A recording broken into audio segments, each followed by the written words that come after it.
नमस्कार, मी स्नेहल पाटकर. बुलेटिनमध्ये तुमचं सगळ्यांचं स्वागत आहे. आता पाहूयात देश विदेशातील बातम्या वेगवान स्वरूपात. पाहूयात काय चाललंय जगाच्या पाठीवर. राष्ट्रीय बंदूक हिंसा जागृती दिनानिमित्त शुक्रवारी व्हाईट हाऊस नारंगी रंगाच्या दिव्यांनी उजळून गेलं होतं. गेल्या महिन्यात उलवाडे टेक्सास येथील शाळा आणि तुल्सा ओक्लाहोमा येथील वैद्यकीय सुविधेसह संपूर्ण यूएसमध्ये गोळीबाराच्या घटना घडलेल्या आहेत. कॅलिफोर्नियामधील कॅपिटल घुमट आणि न्यूयॉर्क शहरातील सिटी हॉल देखील आठवड्याच्या शेवटी केशरी रंगात प्रकाशित केला जाईल.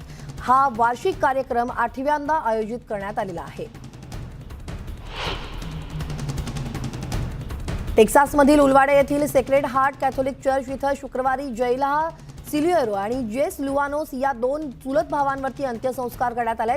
24 मे रोजी रॉब एलिमेंटरी स्कूलमध्ये 18 वर्षीय बंदूकधारी व्यक्तीनं गोळीबार केल्यानं 2 शिक्षकांसह मृत्युमुखी पडलेल्या 19 मुलांमध्ये हे दोघे चुलत भाऊ देखील होते. त्यांचा देखील समावेश होता. जयला आणि जेस या दोघांना 24 मे रोजी शाळेत जायचं नव्हतं, मात्र त्यांची समजूत काढून शाळेत त्यांना पाठवलं असं त्यांच्या नातेवाईकांनी सांगताना दोघांच्याही बऱ्याच आठवणी त्यांनी शेअर केल्या.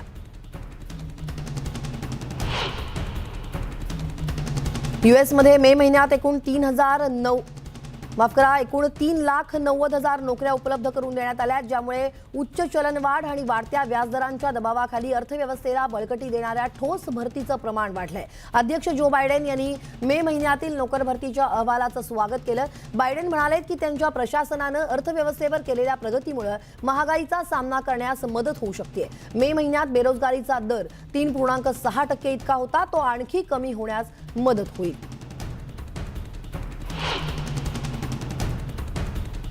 अमेरिकेच्या उपराष्ट्रपती कमला हॅरिस यांनी देशाच्या महापौरांना सांगितलंय की ही एकतेची आणि बंदूक कायद्यांसाठी कठोरपणे लढण्याची वेळ आहे. रेनो नेवाडा इथं शुक्रवारी यूएस कॉन्फरन्स ऑफ मेयर्सच्या 90व्या वार्षिक सभेच्या भाषणादरम्यान हॅरिस यांनी हे वक्तव्य केलं. शाळा, सुपरमार्केट आणि इतर दैनंदिन ठिकाणं हिंसाचाराचे हॉटस्पॉट बनलेत. गोळीबारानंतर बंदुकीच्या हिंसाचारावर कारवाई करण्यासाठी काँग्रेसला विनंती करणारे राष्ट्राध्यक्ष जो बायडेन यांच्या भावनिक भाषणानंतर दुसऱ्या दिवशी हॅरिस यांनी हे वक्तव्य केलं.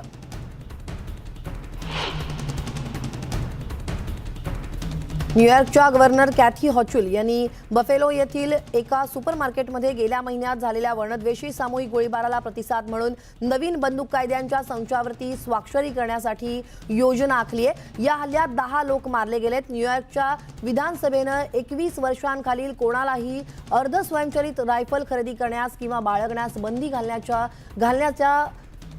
घालण्यासाठी मतदान केलं आणि त्यांनी इतर राज्यातील राज्यपालांनाही याबाबत आवाहन केलं. बंदूक वापरासाठी वयोमर्यादा वाढवणारे विधेयक त्यांनी डेमोक्रॅटिक विधिमंडळ नेते आणि गव्हर्नर कॅथी हॉचुल यांनी घोषित केलेल्या बंदूक नियंत्रण उपायांचा सर्वात महत्त्वाचा भाग आहे.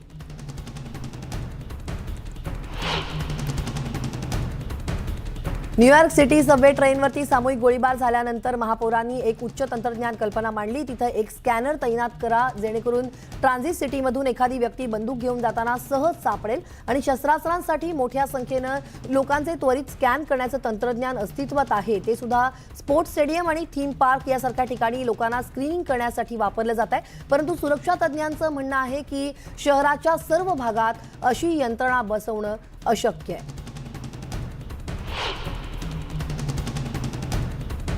टेक्सास तुरुंगाच्या प्रवक्त्यानं असं सांगितलंय की गेल्या महिन्यात बस चालकाला भोसकून तुरुंगातील बसमधून पळून जाणाऱ्या एका कैद्याला रात्री उशिरा गोळ्या घालून ठार करण्यात आलं. 46 वर्षीय गोन्झालो लोपेस असं त्याचं नाव आहे. लोपेसनं 5 जणांच्या ह्युस्टन कुटुंबियांची हत्या केली आणि त्याला त्यांचा पिकअप ट्रक देखील चोरला होता. या आरोपांखाली दोषी म्हणून तो शिक्षा भोगत होता. लोपेज मेक्सिकन माफिया तुरुंगातील टोळीचा माजी सदस्य देखील होता आणि त्याचं दक्षिण टेक्सासशी देखील संबंध होते अशी माहिती देण्यात आली आहे. युक्रेनचे जिनिव्हा येथील UN राजदूत शुक्रवारी म्हणाले की मॉस्कोवरील निर्बंधांचं चित्रण करण्याचा प्रयत्न करून रशिया जगासोबत भुकेचा खेळ खेळत आहे. कारण धान्य आणि इतर प्रमुख अन्नपदार्थ आणि खतं काळ्या समुद्रातून जाऊ शकत नाहीयेत आणि रशियाचं आक्रमण थांबत नाहीये. रशियन सैन्यानं युक्रेनवर केलेल्या आक्रमणाला 100 दिवस झालेत. येवेनिया फिलिपेंको यांनी एका मुलाखतीत सांगितलंय की रशियानं नुकतेच हंगर गेम्स खेळलेले आहेत, ज्याचा परिणाम युक्रेन आणि इतरांवर झाल्याचं आता दिसून येत आहे.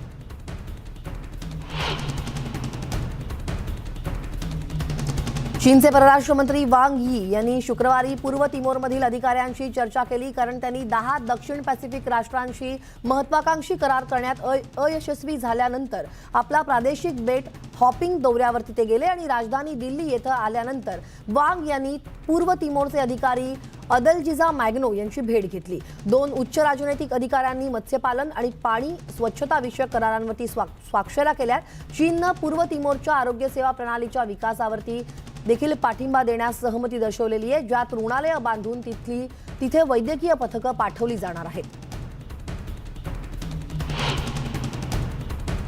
रशियाने केलेल्या युक्रेनवरील आक्रमणानंतर सरकारला जोरदार धक्का बसलाय। त्यानंतर 3 महिन्यांनी मोठ्या प्रमाणावरती खरेदी मोहिमेचा मार्ग तयार करून देशाच्या सैन्याला बळकट करण्यासाठी जर्मन खासदारांनी शुक्रवारी 100 अब्ज युरो विशेष निधी मंजुरीची प्रतीक्षा केलेली आहे। कुलपती ओलाफ स्कोल्ज यांच्या गव्हर्निंग युतीनं मुख्य विरोधी युनियन ब्लॉकशी दीर्घ वाटाघाटी केल्यानंतर या निधीला संसदेच्या कनिष्ठ सभागृहात व्यापक समर्थन मिळण्याची अपेक्षा आहे। नवीन कर्ज मर्यादित करण्याच्या नियमांना बायपास करण्यासाठी निधीसाठी कर्ज घेण्यासाठी 2/3 संसदीय बहुमत आवश्यक आहे आणि जर्मनीच्या राज्य सरकाराचं प्रतिनिधित्व करणाऱ्या संसदेच्या वरच्या सभागृहाला अद्याप या योजनेला मंजुरी देणं आवश्यक आहे।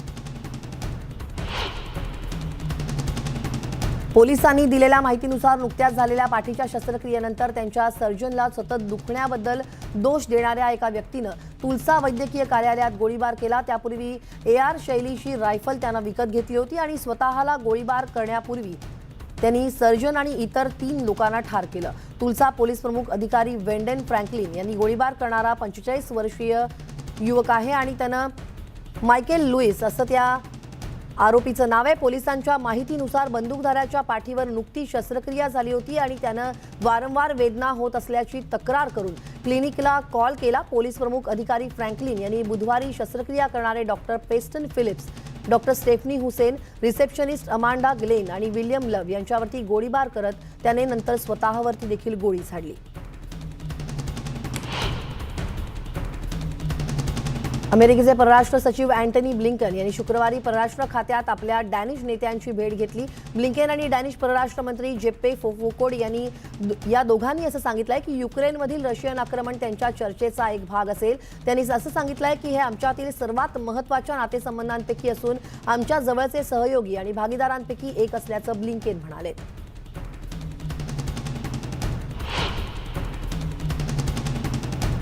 डॅनी बर्गोस पीटर्सबर्गमध्ये परफॉर्म करत होता। त्याच वेळेस त्याला बातमी कळाली की ब्रॉडवेच्या musical hits the Band's Visit touring performance आता जगभरात पसरलेल्या कोरोना साथीमुळे बंद होत आहेत। हे शोज म्हणजे बर्गोसचे मोठं स्वप्न होतं आणि आता ती स्वप्न थांबल्यामुळे तो अत्यंत निराश झालाय। त्यामुळे पुढे काय करावं यासाठी त्याने आता न्यूयॉर्क सोडत मियामीला तो गेलेला आहे। जसजसं जग बंद झालंय आणि रुग्णालय कोविड-19 रुग्णांनी भरू लागली आहेत, तसतसं बर्गोसला आता एका नर्सनं तिचा N95 मास्क काढताना पाहिलेला फोटो आठवला। बर्गोसनं सांगितलं की मी N95 उतरवलेल्या एका नर्सचा फोटो पाहिला आणि तिच्या चेहऱ्यावर फक्त मास्कचा ठसा उमटलेला दिसला, पण कुठेतरी त्याला आशेचा किरणही दिसलाय। काही दिवस बर्गोसने सुद्धा फ्रंट वर्कर्स सोबत काम केलंय।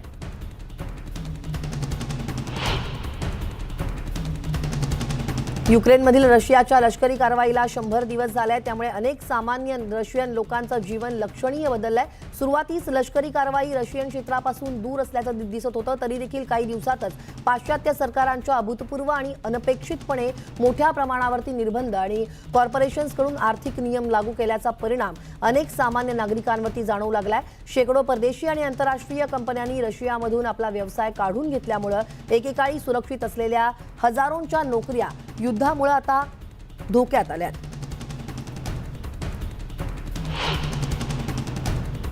टेक्सास आणि न्यूयॉर्कमध्ये 19 मुलांसह 31 जणांना ठार मारण्यासाठी अर्धस्वयंचलित रायफल वापरणाऱ्या 18 वर्षीय हल्लेखोरानं टेक्सास आणि न्यूयॉर्कमध्ये मोठ्या प्रमाणात गोळीबार केल्यानंतर प्रत्युत्तरादाखल तोफा कायद्यावरती सभागृह वेगानं काम करतंय आणि या कायद्यावरती आणि गोळीबाराच्या घटनेबद्दल जो बायडेन हे बोलतील। बंदुकीच्या हिंसाचाराच्या प्रकारांचा सामना करण्यासाठी कॉमन सेन्स कायदे करण्यासाठी काँग्रेसवर दबाव आणण्याच्या त्यांच्या योजना आहेत। अर्धस्वयंचलित रायफल खरेदीसाठी वयोमर्यादा 18 वरून 21 वर्षांपर्यंत वाढवण्याची शिफारस आता करण्यात आली आहे।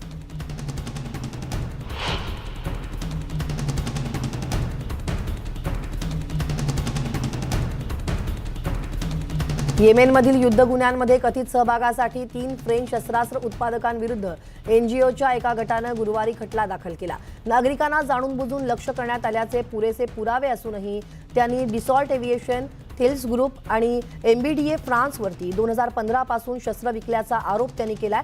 बर्लिन स्थित European Centre for Constitutional and Human राईट्सने असं म्हटलंय की फ्रेंच कंपन्या याबाबत होत असलेल्या तपासांकडे दुर्लक्ष करू शकत नाहीयेत. 2015 पासून संयुक्त राष्ट्रांकडून याबद्दल सतत मोठ्या प्रमाणात आंतरराष्ट्रीय अहवाल आल्याचंही त्यांनी म्हटलंय. युरोप, नाटो आणि त्यांचे सहयोगी देश रशियन शस्त्रास्त्रांच्या वापराचा निषेध करतात, पण येमेनमध्ये तैनात केलेल्या शस्त्रांच्या वापराचा निषेध का करत नाही तसा सवाल ICCHRनं केलेला आहे.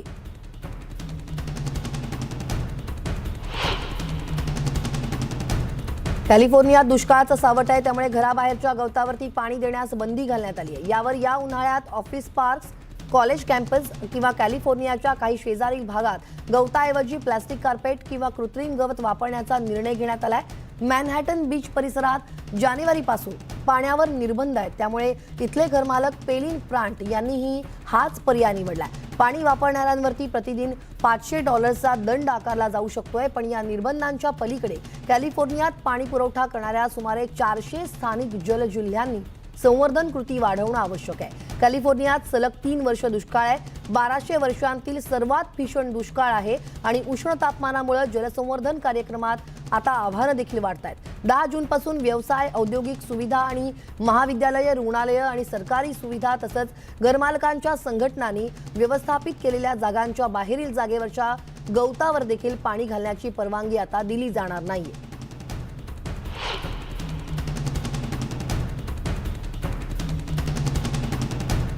महागाई संकटाचा सामना करण्यासाठी ब्राझीलमध्ये शेतीचे उद्यान निर्मितीचे प्रयत्न सुरू आहेत.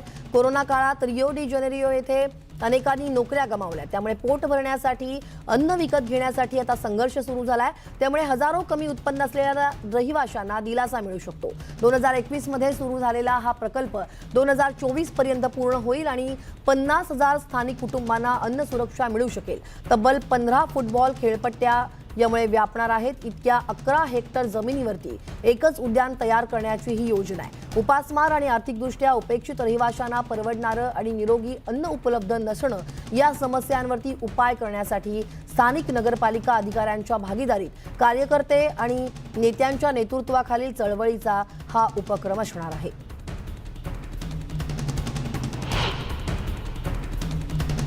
फोर्ड कंपनी मिशिगन, मिसुरी आणि ओहायोमध्ये 6,200 रोजगार उपलब्ध करून देणार आहे. 2022 ते 2026 दरम्यान 3 राज्यांमध्ये $3.7 बिलियन गुंतवणूक करणार असल्याचं कंपनीकडून सांगण्यात आलंय. सुमारे 3,000 तात्पुरत्या कामगारांना वेतन वाढ आणि लाभांसह पूर्णवेळ नोकरीचा लाभ मिळेल. एव्हन लेक, ओहायो आणि क्लीव्हलँड जवळ एक कारखाना विस्तारित केला जाईल, जेणेकरून तो 1800 नवीन कर्मचाऱ्यांसह नवीन इलेक्ट्रिक व्यावसायिक वाहन तयार करू शकेल. लिमा आणि शेरॉनव्हिल, ओहायो इथं आणखी 90 संधी उपलब्ध करून दिल्या जातील. कॅन्सस शहराजवळील क्लेकोमो, मिसुरी येथील प्लांट जी मोठी इलेक्ट्रिक आणि दहन इंजिन ट्रान्झिस्ट व्हॅन बनवते. वाढीव मागणी हाताळण्यासाठी 1100 कामगारांची तिसरी शिफ्ट उपलब्ध होणार आहे. 2026 पर्यंत जागतिक स्तरावरती प्रतिवर्षी 2 दशलक्ष इलेक्ट्रिक वाहनं बनवण्याची फोर्डची योजना आहे.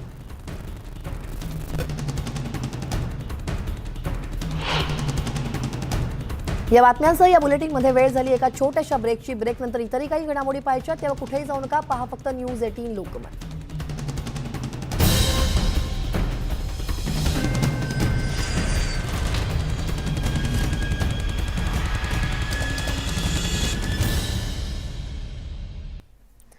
ब्रेकनंतर तुमचं पुन्हा एकदा स्वागत. पाहूयात काय चाललंय जगाच्या पाठीवर वेगवान स्वरूपात.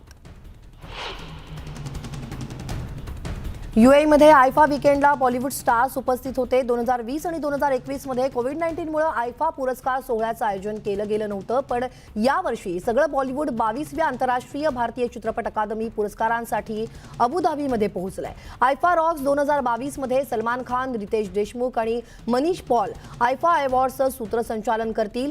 दरवर्षी वेगळ्या शहरात हा कार्यक्रम आयोजित केला जातोय. अभिनेत्री शर्वरी वाघ, रेकॉर्डिंग कलाकार तनिष्क बागची असं म्हणतायत की यूएई हे एक योग्य ठिकाण आहे, कारण बॉलिवूड सिनेमासाठी खूप ही मोठी बाजारपेठ आहे.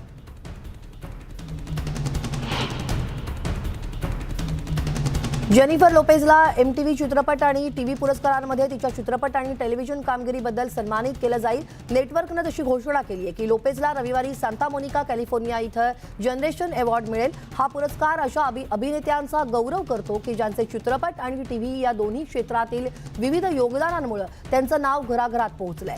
जेनिफर लोपेझ ही एक शाश्वत आयकॉन आहे जिने चित्रपट, टीव्ही, संगीत आणि संस्कृतीवरती कायमस्वरूपी प्रभाव टाकलाय। 1990च्या दशकातील स्केच कॉमेडी मालिका इन लिव्हिंग कलरमध्ये नृत्यांगना म्हणून लोपेझला पहिलं यश मिळालं। तिने अभिनय कारकीर्द सुरू केली आणि 1997 मध्ये सेलेनामध्ये मुख्य भूमिका तिने साकारली। गायक म्हणून लोपेझनं पॉप आणि लॅटिन चार्टवरती अनेक हिट गाणी आणि अल्बमसह यश मिळवलंय।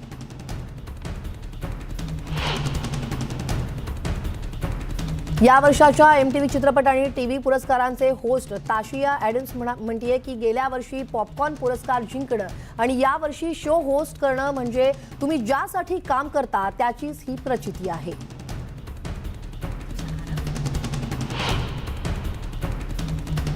ऑस्ट्रेलियन पंतप्रधान अँथनी अल्बानीज यांनी गुरुवारी गमतीनं असं म्हटलंय की राणी एलिझाबेथ II द्वारे त्यांच्या स्वतःच्या जन्माला काहीसा उशीर झालाय, कारण त्यांच्या गर्भवती आईनं रुग्णालयात जाताना ब्रिटिश राजाला श्रद्धांजली वाहण्याचा आग्रह धरला होता। राणीच्या सिंहासनावर 7 दशकं पूर्ण झाल्याबद्दल राजधानी कॅनबेरा इथं दिवा लावण्यापूर्वी अल्बानीज यांनी ही टिप्पणी केली। बीकन लाइटनिंग हा ब्रिटिश शाही उत्सवांचा एक पारंपरिक भाग आहे जो लंडनपासून दूर असलेल्या लोकांना उत्सवात सहभागी होण्यासाठी म्हणून केला जातो। इंग्रजी भाषेतील सर्वोत्कृष्ट स्पेलर्सपैकी एक म्हणून अनेक वर्षांपासून ओळखल्या जाणाऱ्या हॅरिनी लोगन हिनं कधीही राष्ट्रीय विजेतेपद पटकावलं नव्हतं। स्क्रिप्स नॅशनल स्पेलिंग बीच्या ऑनलाईन बहुचर्चित बहुनिवडीच्या शब्दसंग्रह फेरीदरम्यान हॅरिनीला काढून टाकण्यात आलं होतं, पण नंतर तिचा पुन्हा समावेश करण्यात आला। तिनं 4 वेळा चुकीचं शब्दलेखन केलं, पण मग अखेर तिनं गुरुवारी रात्री स्क्रिप्स नॅशनल स्पेलिंग बीच्या पहिल्या राऊंड टाय ब्रेकरमध्ये विक्रमला बाद केलं।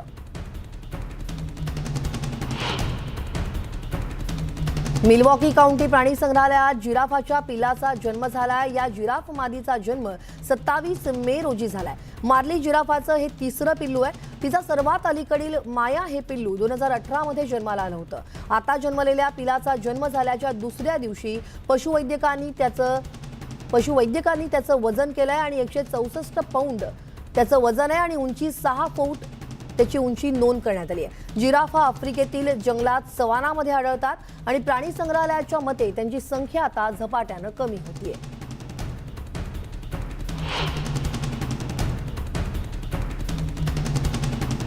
एम्पायर स्टेट बिल्डिंग टॉवरचं मॉडेल राणी एलिझाबेथ II यांच्या प्लॅटिनम ज्युबिलीच्या सन्मानार्थ हे उजळून निघालेलं होतं। या आठवड्याच्या शेवटी आम्ही युनायटेड किंगडम राज्य आणि राष्ट्रकुलच्या सिंहासनावर 70 वर्षांचे प्रतिनिधित्व करणाऱ्या महाराणीची प्लॅटिनम ज्युबिली साजरी करत आहोत, असं न्यूयॉर्कमधील ब्रिटिश कॉन्सुल जनरल एम्मा वेड स्मिथ यांनी लाइटिंग नंतर सांगितलंय। इतिहासातील सर्वात जास्त काळासाठीचा ब्रिटिश शासक म्हणून राणी एलिझाबेथ II यांची ओळख आहे। राणी एलिझाबेथ II यांच्या ऐतिहासिक कारकिर्दीचा सन्मान करण्यासाठी एम्पायर स्टेट बिल्डिंग आज शनिवारी रात्री उजळून निघणार आहे। जोसेफ बी फ्रेडरिक यांनी या व्हिडिओचं चित्रीकरण केलंय।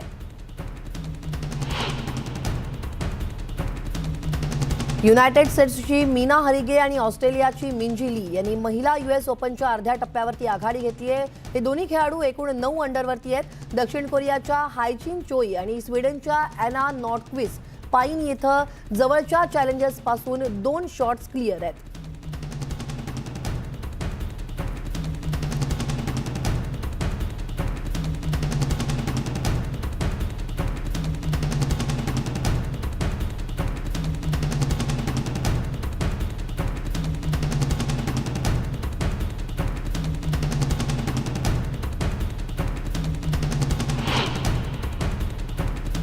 या बातम्यांसह बुलेटिनमध्ये वेळ झाली। इथेच थांबण्याची ताज्या बातम्यांच्या अपडेटसाठी लॉग ऑन करायला विसरू नका। news18lokmat.com वर आमच्या फेसबुक आणि ट्विटर पेजला देखील भेट द्या। आमच्या यूट्यूब चॅनलला सबस्क्राईब करा आणि हो बेल आयकॉन दाबायला विसरू नका।